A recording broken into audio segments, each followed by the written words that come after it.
a car in my pocket and we started moving.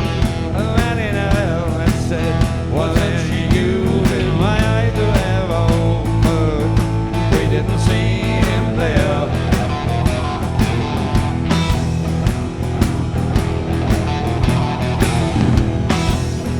Put the car back in my pocket and I'm still here in my chair.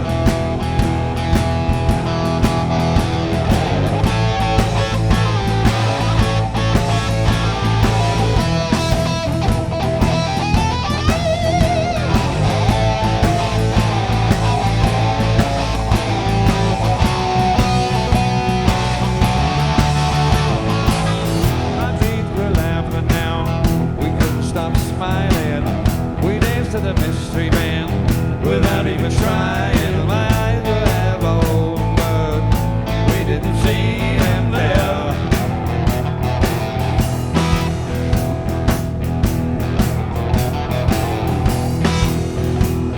We ran along, walking past the rooftops in my chair. Here we go. Come on in, Spike.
I just want to thank the Crow Army who went to the Crow Convention this year at Minehead. I had such a great time. I met so many of you this time. It was one of the best weekends of my life. The bands were fantastic.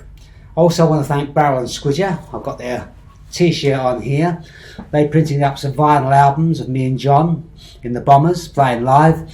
Unfortunately, all the copies went, so quite a few missed out. So Barrel and Squidger are going to make another limited edition of a picture disc in time for Christmas for those who missed out. Once again, thank you for all your support and hope to see you again soon.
Sound check, Glasgow.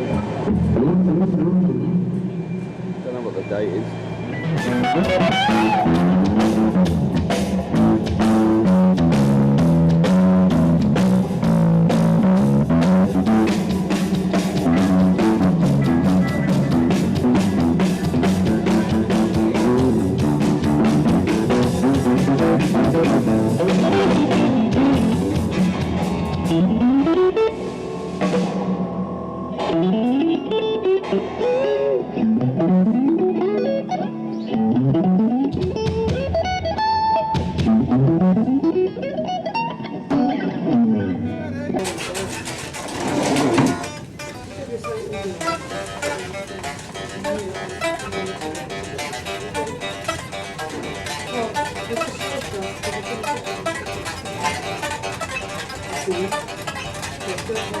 Can't go faster than that. It starts getting fretwise, that's what happens.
I'm a wild one. Yeah, I'm a wild one. Girl, I want to be with you all of the time, all day, and all of the night. Na na na na na na na na na na na na na.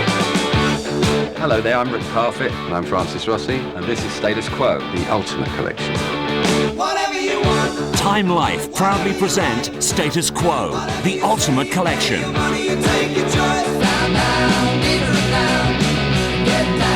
Their greatest hits in one definitive 4-CD box set. Don't argue, Rick. These are our greatest hits.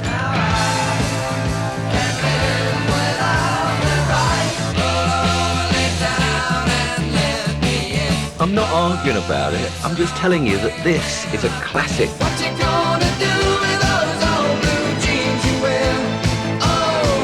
66 classic recordings, over 4 hours of big chart hits and massive rock anthems. I'm telling you, these are our greatest hits. No, these are our greatest hits. While Rick and Francis may never agree, Time Life assure you that this is the ultimate collection from Status Quo. Yeah, but you're arguing, don't argue. I'm not, I'm just saying, this is a classic. It's an argument. It's not an argument. It is. Not. It is. Not. It's an argument. Not. It's a classic. It's all right.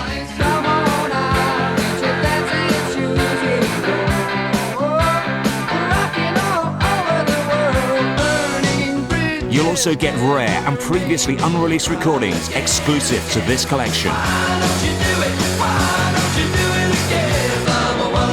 All the hits, including Down Down, Rocking All Over the World, and the global smash In the Army Now.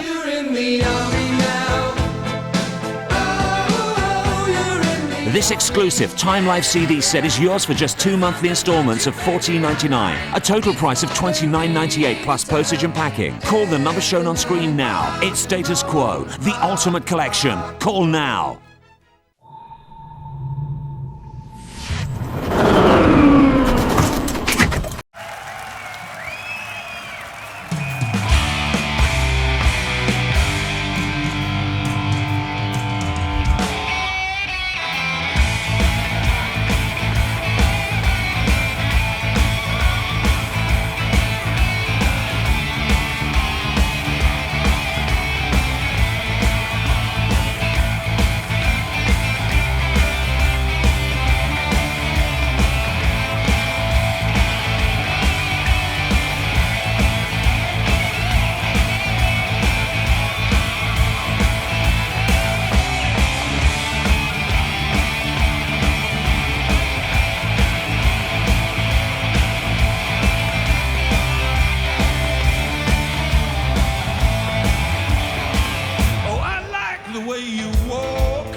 I think it's an important thing to note there. If you look at the way Bob is, the appearance in these pictures, and the fact that Bob's talking about the blues music, the folk music, because around the same time, you got these two chaps over in France. Yeah, I love this photo. I mean, I think Alan sent it over to me, and that was them in France, and that was their old van. And I mean, you can see the state of the van, and they said it was breaking down all the time, covered in mud, and they all used to write their own names on the side of the van because nobody else would, you know. So, but look at them. Young. Well, actually, Roy on the left there, Roy Lyons, the keyboard player, he always seemed old to us, and I think he just looks quite old there, really.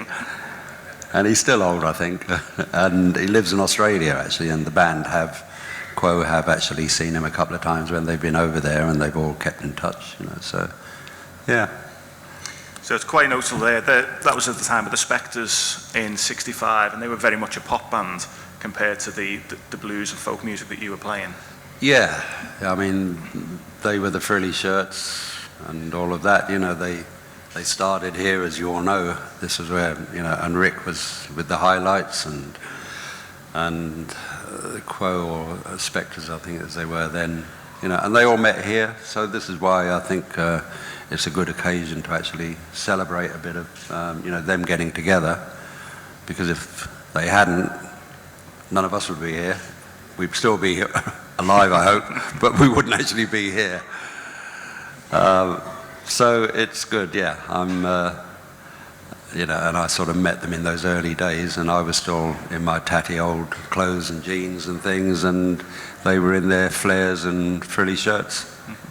So how did you go from being in Basingstoke, working on the scene, managing this club and booking bands for this, to working in Sweden with a band called Evil Eyes? Right, well, the Evil Eyes, when I finished my apprenticeship at 21, another guy and I, who was doing it at the same time, John Ridley, he and I said, right, okay, let's just knock it on the head now and let's go and travel. So as soon as they gave us our papers, our documents saying, here you are, you're a qualified toolmaker, I thought, great, thank you very much, and here's our notice. We're handing our notice in because we're going to go and travel and see the world. And the plan was to go up to Stockholm, get over to Stockholm, and hitchhike all the way down to Yugoslavia. That was our plan, and go away for a few months. And we got as far as Stockholm and stayed there for a few months. We didn't actually get anywhere other than Stockholm. And the Evil Eyes were a band from Basingstoke who were there in Stockholm, and so John and I went and stayed with them in their house, and we lived with them, and you know, we used to live on pasta and tomato sauce. That was it. That was all we could afford. And they were gigging around Sweden, and they were doing okay, pretty well, you know, and so I sort of started driving a band with them and helping them out with the equipment. So it was really my first entry into being a roadie. And then we stayed there, and then we all came back. That's me on the right there. And those jeans, I think, lasted me for about another 3 or 4 years. And I've seen a photograph, actually, from about 1969, 70, and I know they're the same jeans. So it was, yeah, it was me in the tatty old jeans and the boys looking very smart in their flares. So I think we've got a shot of when you arrived back, actually in Dover. This was in Dover, yeah. We came back on the boat with the equipment, arrived back in Basingstoke. We arrived back in Dover, and then we drove up to Basingstoke, spent just a little bit of time there, and then I sort of moved up to London and I decided, you know, Basingstoke wasn't for me, and lived in Notting Hill, I think, Notting Hill, somewhere like that, and started busking. That's, you know, to make some kind of living. What stuff would you play when you were busking? Typically, what would your repertoire be? Just acoustic-y, folky, come sing-along type things, you know. Leicester Square, was where we do it, and Portobello Road in particular, which because we lived in a house in Notting Hill, and so we used to go down Portobello Road every weekend and make just enough money to go out and drink and get a bit of food and that over a weekend. And that was a fantastic house that we lived in. It was 5 stories, and on one floor there were a load of nurses. On the bottom floor was, on another floor was a load of musicians. Another floor, there was a load of students on the top floor. And it was great. It was just a great atmosphere, you know. I mean, the house was owned by a guy called Rackman at the time, who used to do all the dodgy rents and, you know, extortionate and all that sort of stuff. But, and that house is probably worth about 15 million now, you know. So was it around that time you started working with the likes of The Attack and the Aim and Corner and... Yes, yeah, it was. The Attack had a guy called John Ducan. John Ducan, who was a songwriter. Francis actually produced some of John's stuff a little later on. And John lived at the house for a while, and I started doing a bit of roadieing with them, you know, and it was just...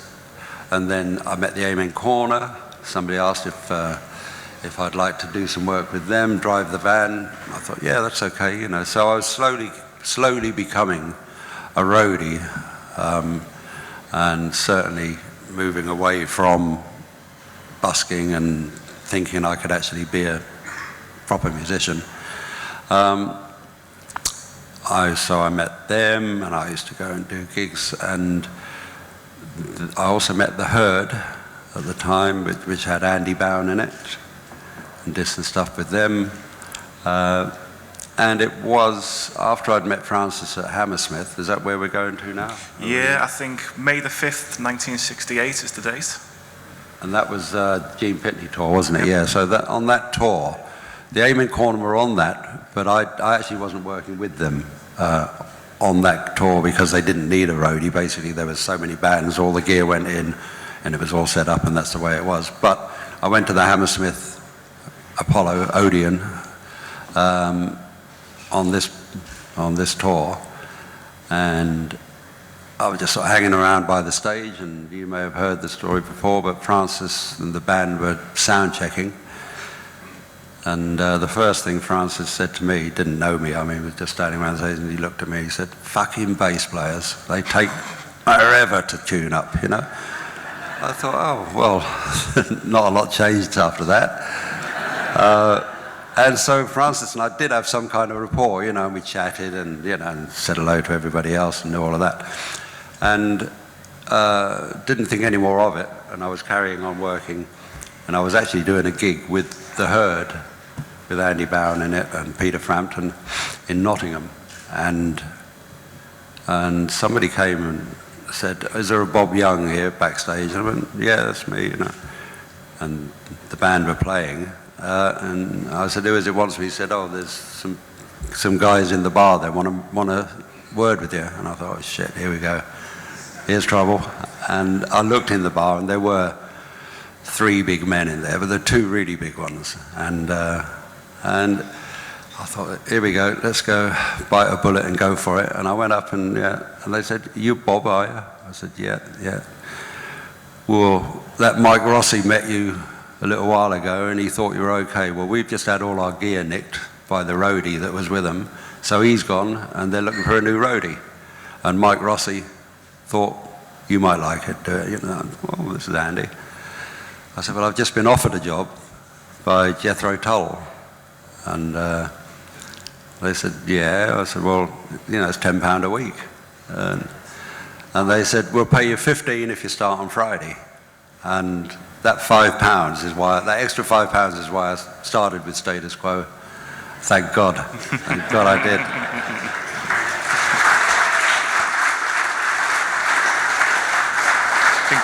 We've got a couple of shots here, just a couple of bits of memorabilia, a couple of early gigs that you did with the band. And I think there's one there from the Cavern, a ticket from the Cavern. Yeah, I remember doing that gig. Yeah. What year was it? 68, wasn't it? Yeah, 68. June, and that was pretty soon after I'd started with Quo.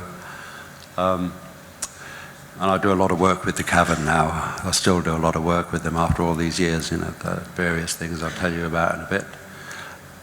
We've got another shot as well. We've got a shot of Quo on stage in Belgium in '68. So that's typically what it looked like at the time, compared to what it became and what it is now. That's what the setup was at the time. Yep, still got the flares, yellow flare trousers and lovely hairdos. It looked like a helmet, Rick, didn't it? Now, exactly 3 months after your first meeting with Quo came Yeah. another important date in the story. Can you remember what that was? No. Oh, I got married.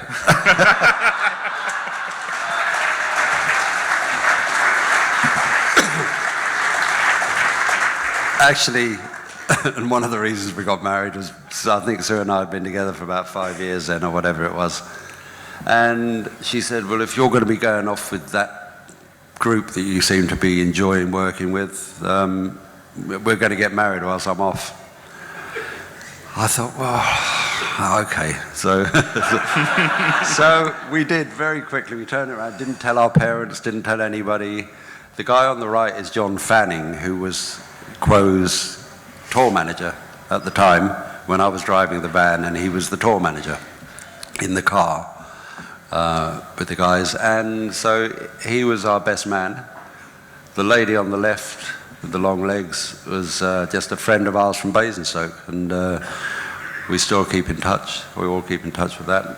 John Fanning I saw in Australia. I go back to Australia a lot, and I actually saw John, and we had a drink and everything with Alan and myself and him, I think about 2 years ago, and he came down to Sydney and met us, and yeah, it was really good to see him, you know. And he'd almost lost a bit of weight, I think. No, actually, I think he put on weight looking at that one there. So that's 47 years ago, so I think that's a round of applause. 47 years? 47 years, yeah. I know. Where is she? There's a lady at the back with the long beard. Where is she? Sorry. Oh, I'm in trouble again. So you've met Quo, started working with Quo, got married, and now you're travelling around Europe with the band. Their first album's come out, and you start writing songs. How did that develop? How did that come about? Well, the first song I ever wrote with Quo was with Alan Lancaster. He was actually travelling in the van. The first gig I ever did when I started with them, you know, they gave me the van in Lambeth Walk in London, and I turned up on the Friday night as we did and drove off to the gig. And I think a week or two later, Alan was in the van with me, going to a gig somewhere, you know, and he's saying, oh, you like writing songs and all that. I said, yeah, you know. He said, yeah, and we're writing songs and doing all this and doing that. We were just talking, and, you know, he said, well, why don't we write a song together? Why don't we try and write a song? And this is driving along in the van, you know. Yeah, okay, give it a go. And what we're going to write about? Well, I don't know. There's an antique shop over there. How about antique? Writing about antiques, yeah, and Antique Angelique, yeah, that'll do. And we just started scribbling stuff down, and Antique Angelique was the very first song that I was involved in, and it became a massive flop. It was good. I think we got the original lyrics there to Antique Angelique. Oh yeah, that's yeah. I've always kept all the stuff that I've written over the years, whoever it's with. I've sort of kept all the handwritten lyrics. I tended to write everything down. I wasn't always just the lyricist, you know, but a lot of people think, oh, did you write the lyrics and somebody wrote the music? No, it was always you know, if two people are in a room, you're writing it. It doesn't matter if somebody does 90% of it and somebody does 10. If it works, then you've written a song together.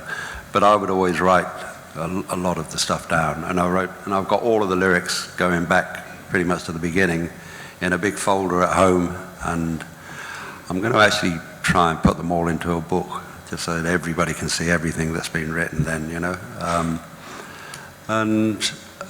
Yes, so Antique Angelique was the first thing, and then I think a couple of other songs on that Spare Parts, was it? The Spare Parts album? Yeah, I think the second album, Spare Parts. Spare Parts, yeah. Tracks on. And wrote wrote a few songs on that, none with Francis or none with Rick. I think it was more with Alan and Roy Lyons.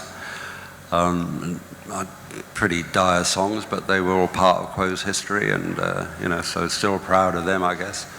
And then soon after, Francis and I started to write a couple of bits and pieces together. This photo here actually is the first photo I can think of with the three of us together at a gig at college. They still had they were growing their hair a little bit longer, you know, within a year the hair was growing a bit. The striped jackets were from the Poppy days, and they were starting to get scruffy, a little bit scruffy, you know. I mean, I think those are the jeans I had on there that I had on when I was in Sweden. And yeah, so that was the first photo, yeah. And there were many more after that, as you well know. I think we got another one. Are they the same jeans as well? They are, yep, yep.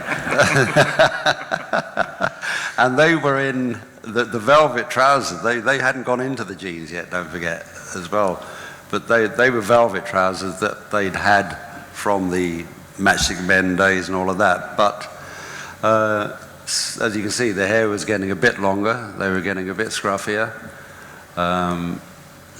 John there in the back, he was still looking scary.